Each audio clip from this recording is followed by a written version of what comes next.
चलिए भैया, हम बात कर रहल बनी दूगो सुपर स्टार के।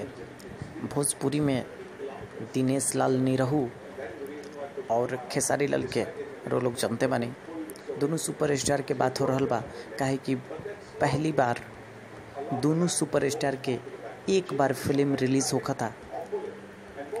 और सुपर स्टार निरहू के जहाँ फिल्म रिलीज हो रहल बा सिपाही से में अमरपाली बरी, दर्शक के दिल पे दोनों लोग काफ़ी राज करेला। वैसे ही एक और खेसारी लाल और काजल राघवानी के सुपर हिट जोड़ी भी दोनों जना लोग आ रहल बा।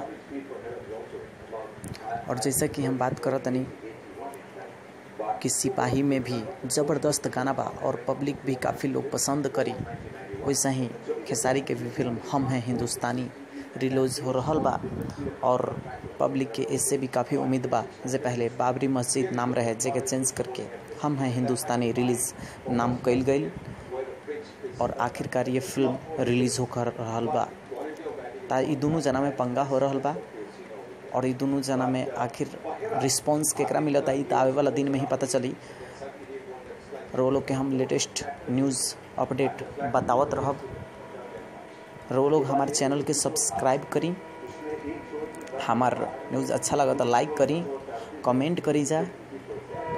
काहे कि सबसे पहले रो लोग के हम कोई भी वायरल खबर या वायरल पोस्टर के न्यूज़ रो लोग के हम बतावत रहिला। रो लोग हमारे चैनल के सब्सक्राइब करी भोजपुरी हिट मस्ती के।